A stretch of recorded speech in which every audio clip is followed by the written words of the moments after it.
Power 106, LA's number one for hip hop. I'm Letty for the all new Power Mornings here with D Smoke. D, good morning. Yeah. Good morning. And thank you so much for coming by. It's been a long time coming. I think when I first heard of you, of course, the Netflix show, right? That was like Mm-hmm. around 2019, Yep. 2020. End of 2019. Okay, I wasn't in radio at the time. I had left radio, worked with Genius, and then worked on my family.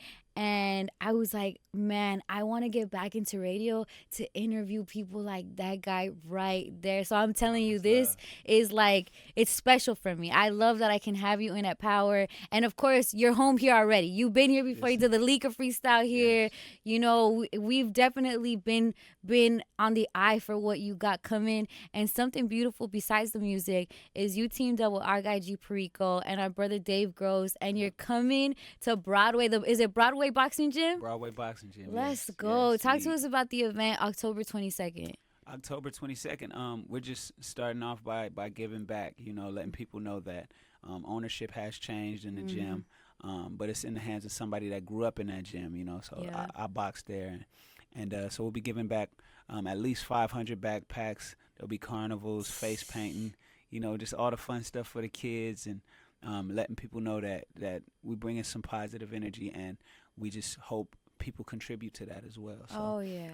yeah, we're excited about it. D Smoke, you box in that gym? I did, I That is did. amazing. So when you're there, it's not even just let me get this piece of property. It takes you back to a place where you were there as well, right? Absolutely, And absolutely. did you meet G Perico there? Because I know he's from that area. He's been in and out of that spot. So tell me about just you two connecting on that. Man, what's funny is, G Perico. I met G Perico the day of my first boxing match, and if you can imagine these matches where all these families are showing up, they have like 30 fights. All Yep. these families are showing up, so it's hundreds of people showing up, and then he pulls up all his homies. The Broadway guys, they all Yes. pull up deep with motorcycles, lowriders, and somebody's like, "Oh, G Perico outside." And at the time, this is way before Right. Netflix, all that stuff. So I'm just a Spanish teacher who boxes on the side. I go outside, but I'm, of course, rapping. Yeah. I go outside and I run up on him like, "Hey, what's up, man? My name D Smoke. I'm about to have a fight in here. I be up here all the time, but I'm a rapper and I'm from Inglewood." And you could see like one of his homies was like, "Oh, Inglewood, like, What? what you Yeah. doing Like over what's here?" up? Like, What's up with it? Yeah. but he was like, "Okay, for sure, much love. You boxing here, all right? You this home, so." Man, And D. we first connected and stayed connected. Yeah. When things popped off for rhythm and flow, he was telling his homies like, bro, be Right at there. Broadway, like he be over it, in the hood, so we've always had that connection, and he has strong ties in Inglewood, Yeah. and it's like the untold stories of those connections That between the connection. blue sides and the red sides, where people are like, look, we're more similar than we are Mm. different, so yeah. Man, so this is symbolic and even more than just like giving back to community. It is that partnership and Absolutely. and that connection, like you said. When you guys did come towards it, like of course, Dave Gross, we know he's out here and he's been out here, him connecting with our brother Nip and what they did with Vector 90, what they were doing on our own and all that stuff to get you guys in the fold of that. Was there something of like this felt right, because there's probably people politicking to you every day offering like, hey, let's get in on this, let's go in on this. What about this boxing gym felt right to you, D Smoke? um I like to do things that are needed, Mm. like a lot of people do things because it's fun or it sounds good, but it's Yeah. like, is that necessary? Because you know time is our biggest resource, so I don't want to put my time and energy into something that it's not going to help anything. Right. And so just knowing what the boxing gym meant to me, it just made perfect sense, and it had to be done, given that the owner had passed and her son who inherited it had passed weeks later tragically, and then so it was like it was in limbo, Yeah. and it just personally meant so much to me, that gym, because I boxed there, and it's just a powerful place. You could be rich coming there and just feel like you in a whole different world. You could be poor coming there and feel rich, and Yeah. it's that kind of place that deserves to be preserved and maintained. So and of course uh, improved in the Mhm. necessary ways. It's we bought the building and the business, so we're gonna keep the business, but the building has so much space available to it. It's 2 floors, and um, there's no coffee shop within miles and miles of that. Wow, So you're looking at the potential of like what could be. That's fire, D. absolutely. So, and those are the things that it's good to have like David Gross on board for, because he knows the lay of the land. He knows business. He knows community development and investment, and and my background prior to music, of course, was in teaching, and nonprofit work. So to be able to contribute to what other after school services happen there, that's gonna be a pretty big deal. Yeah, you know what I see too is like you've managed to, because sometimes like this rap stuff and this success stuff comes at a cost, and a lot of times we question ourselves like, what's really that cost? Is it worth my integrity? Is it worth my, like, we know blood, sweat, and tears, but there might be some things where like we're not ready to give up, we're not ready to fold for. When you talk like this and just the stuff that you're bringing on forward with this boxing gym, but also with your career path, it almost seems like, you know what, I am not going to sacrifice things that you guys are saying is needed to make it in this way. And even like you said, being a teacher and having that nonprofit work, now you're seeing it in fruition alongside your career. You didn't have to like sacrifice one for the other. Right, absolutely. I mean, I don't think anybody has to sacrifice it. It's like, if it's in you to do, you're gonna figure out a way to do it, you know. And some people do it under the radar. A lot of my mentors, they'll give back in ways that you never hear about, and I respect that too. We just happen to have a business endeavor, or we have this gym that it benefits us and the community to be like, hey, we're gonna spread the word. You know? But it's people that donate silently to these causes just because they believe in them and they support them. So shout out to those rappers and artists who are for sure behind what they stand for. And that we'll never know. Like Tip is behind so much. My big bro. Snoop does so much that people never hear about. And then the things that they do hear about when he had the football league going and all that stuff. So I think it's more positive happening than we tend to like recognize. It's just, I'm just grateful that now we can sit down and y'all give us the platform to talk about it. And to champion it. That's what we're here for. That's what we're here to do. And D, what got you into boxing? Like when you started boxing, you're like, I would go teach Spanish on my 9 to 5, but then I gotta go get out this heat. I gotta go get out this aggression. Like, what got you into boxing? Hey. I'm a big boxing fan though. Like coming from the Mexican community, like that's our shit. Yeah, what you mean? Yeah, the biggest boxing fans and the biggest boxers of all time. Julio Cesar Chavez. De La Hoya, bro. Like some of the greatest. And then unsung Marquez was an incredible fighter. Oh my God, you're my favorite. And that list goes on, So, but I got into boxing as a kid, and it wasn't in the gym. It was, we always had boxing gloves. Like the homies always had 2 pair ever. Go to Big Five. So I'm ready. If you got $60, you can go to Big Five and get 2 pair Everlast. And they're not the pro gloves, but they keep you from feeling bare knuckles. And that's just what we did in the hood. And then it was as an adult that I got into the boxing gym. Yeah. And it's somewhere between being in the classroom with young knuckleheads and losing one of my best friends that I used to rap with. That I was like, all right, look, let's dive into this wholeheartedly. Yeah. And there was a moment where I was gonna go pro. And so I was that serious about it. If I showed y'all my pictures, like I was ripped, had no body fat. What's the nickname? Is it D Smoke? D Smoke. Oh, Yeah, let's still go. D-Smoke. Y'all do Smoke. We get in the ring. Let's go. Yeah. So, but yeah, I love boxing. Grew up boxing. My favorite boxer as a kid was Roy Jones Jr. Man. So he was greatness. He was, man. And Roy Jones had got, minus a disqualification, he had gotten, his record was I believe above 50-0, which is where Mayweather ended.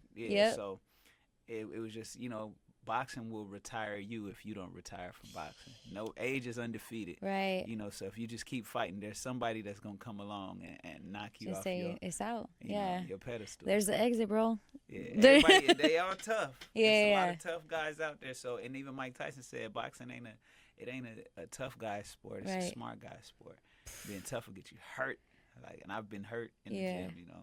Well, a lot of times I do make the reference from boxing to rapping. Like we even think about it, you gotta have that like that sharpened skill set. Like you're constantly shadow boxing, you're constantly getting your skill set up. Should maybe like some kind of rivalry arise and you two and two rappers gotta get in the ring, whether it be like get on record, you know, like really show and prove yourself as a boxer, but also like as a rapper. I'm sure that translates to music too. Absolutely, absolutely. It's just about being on top of your game, Yeah. you know, sharpening your skills. And speaking of the music, bro, look, we celebrating Hispanic Heritage Month. It's about Let's to go. come to an end, but it started with an incredible record that you dropped, D Smoke. Had to.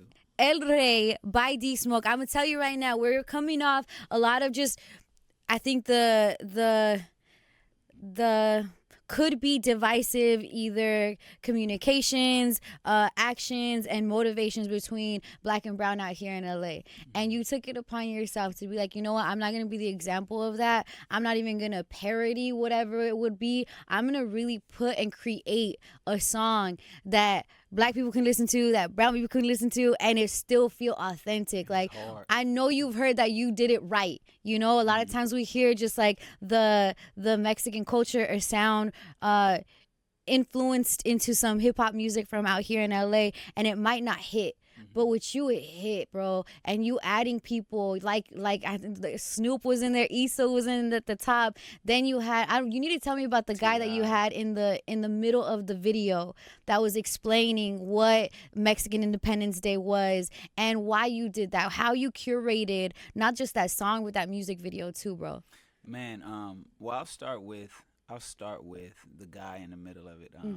My I have a staff of people, you know, that work with me, move with me. But one of my staff members is his name is Drez, and he was one of my former students, and but he was just brilliant. He was always ahead, and he was a student that could finish his work so fast, but then be so inquisitive that you're like, oh, this dude he's a smart kid. Yeah. And just funny. So it was one of those dudes that's like, all right, when you graduate, I'm working with you. You know, I'm gonna have a job for you. And so I found out that he was working at a grocery store. I was like, bro, nah, like I'll pay you that. Yes, At come least here. that, just to start off and get you on the side. And since then we've toured the States, then we toured Europe, and he's with me. Amazing. And so, but that's his dad. You know, so his name is Drez. His real name is Rodrigo. Wow. And then his dad is Andres.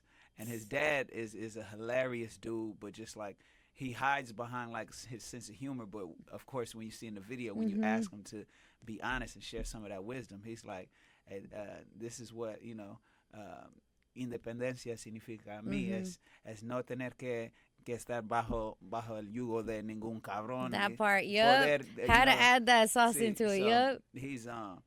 But he's just a dope dude, and he's working with me on some some investments that I got, you know, doing some work, and they're just good people, and I don't ever want to feel like I'm not speaking for or on behalf of any community that I don't come from.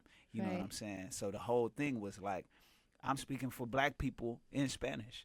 I'm not a Latino voice, you know what I'm saying? But I'm fluent in the language, you know, and so just to be able to access that and speak from, because the thing is, beef. If I was to beef with somebody, it's all kind of Instagram pages and websites that's ready to spread that all over the internet.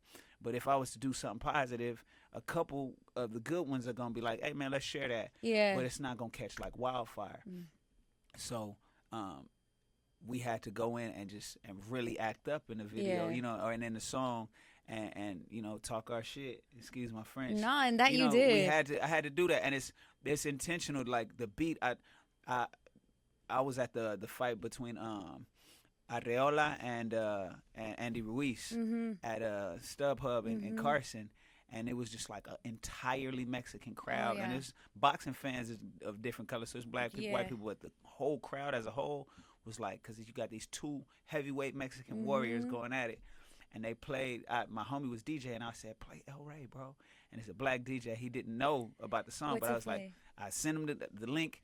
He queued it up, and I promise you, in between rounds, the whole crowd was like, Lloraria. Yes. And it went up. And I was like, I told you, bro, like this song, like, and so so then I sent the producer that beat, like, bro, I seen something crazy. Like, I Yeah. saw it at that What it event. did to the audience. Exactly. Yep. And I was like, because El Rey is like, it's like, no tengo trono ni reina. I don't Yeah. have a crown or a queen, ni nadie que me comprenda. Mm-hmm. Nobody understands me, but I'm still the king. I'm still the You know what I'm king. saying? It's So it's just that inner, self-proclaimed yep. inner Mm-hmm. strength.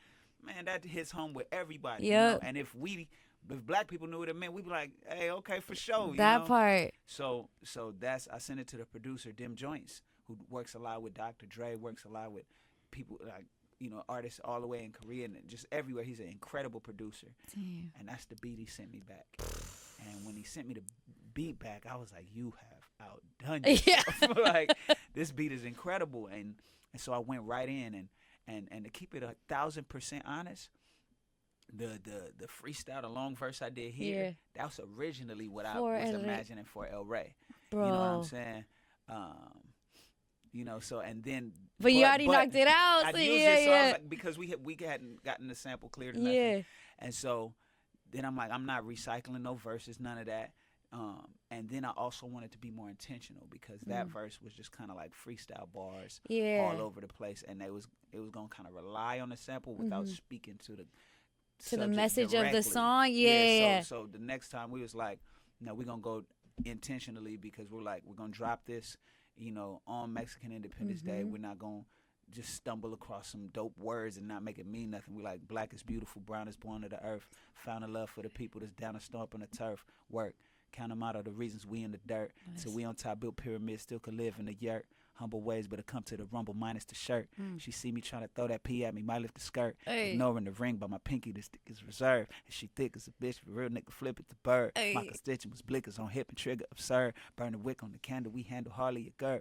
And then the second verse is when I go into Spanish and stuff. So it was like, I'm still gonna talk my shit, but it's like, let's kick it off with the real message, because that's us as a community. Black and brown people in every major city across the states live together. Yeah. And that's we share that same power. Like don't test our family. Don't come up in our zone disrespectfully. Definitely. But it's so much love. It's so much pride, and it's like that's the common factor.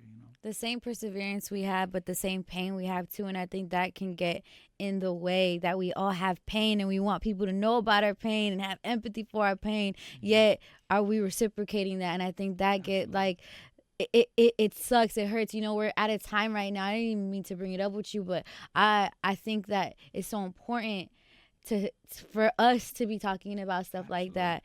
But what happened with the city council member that mentioned something just horrific, and what's unfortunate to me is I'm It's out here it's embarrassing, and it hurts, not just on some why she gotta go and do that, but there's some of us really working out here, really working to not be the example of the divisiveness, to be the example of the brotherhood, the sisterhood, what happens when we're powerful together, But it also speaks to the distance between real people, and it's not all politicians, but politicians by nature of the job they have to do, the spaces that they're in, and the spaces they don't have to occupy. Right. Because when you really have to walk through this world with a humble human existence, you can't even afford to be that arrogant, insensitive, disrespectful. Just narcissistic. It was on all accords. Just way too. You're not from here no more. No, you might have grown up all here your and all of credibility that. is lost. Yeah. And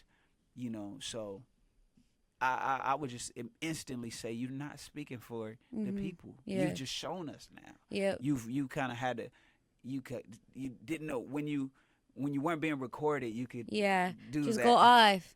And so. If that's what it takes for a reset for me, I'm with it. And you know what, coming to you as a Latina woman that's really trying to set an example, it meant a lot when that lady was made president. It was the first Latina ever to be a president of LA City Council. Oh, wow. So it means a lot, and it still does. But it's you're gonna do that with it, because what you don't want is for it to become the common consensus of people that look like her.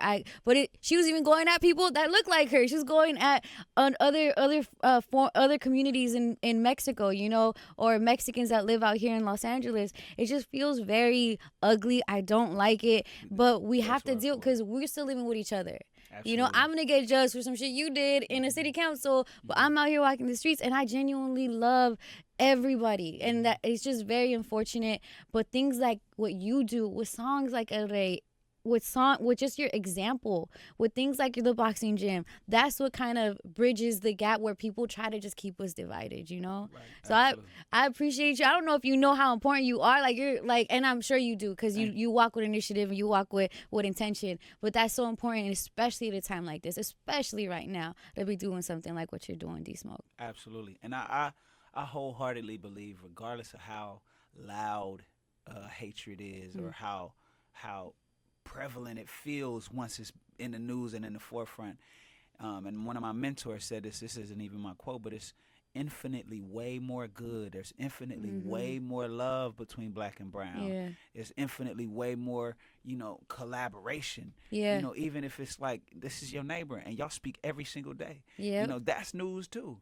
But it's not, it don't sell. It don't make tabloids. Yeah. It don't, so, and like, I don't focus on that part. And that's the part that people, as a culture, as a way of moving through the world, we can challenge. Like, okay, it happened, but are you gonna hold on to that and let that inform you any more than you would your interaction with real people like this?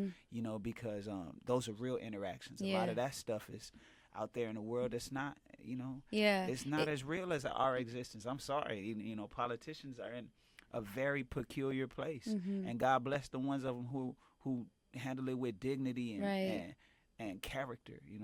No, I appreciate you for that, D Smoke. And I'm sorry to get all deep with you, I but know, yeah, it's man. hard out here. Why my interview would be like that? No, okay, no, I did want trivia before I let you go. What's it called?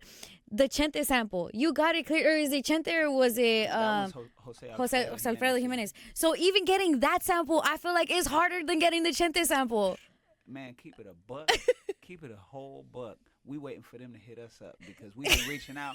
We've been reaching out. You did your due diligence. We reached out. I'm talking about the family. Yeah. We've been reaching out. The label, all of that. Like, hey, we got this. It got to see the light of day. Yeah. Because that's when you got to make a decision not to allow. I don't want to call it politics, but for lack of a better word, politics. Yeah, and the business of it. To prevent art from doing what it's supposed to do. Because this song right now is having a special moment. Yeah. And I'm proud to be behind it. And the people who advise me to just let it do what it does, I'm glad that I have those ones in my corner. So yeah, tell them hit us up. Yeah, so what's up? What's up, Jimenez family? Come on, no, much love. Yeah. Much love, and you did it right. And I think that's the most important part. Sometimes you don't want to get your stuff taken and mixed into something crazy, but you did it. You did it great. Absolutely. Thank you so much, D Smoke, for checking in with Power 106. And again, like once you're family already, but we can't wait to have you back. Whatever you have in store, we got you, bro. Appreciate you. Of course, yeah, keep can't it wait here. to be back. Of course, Power 106, LA's #1 for hip hop.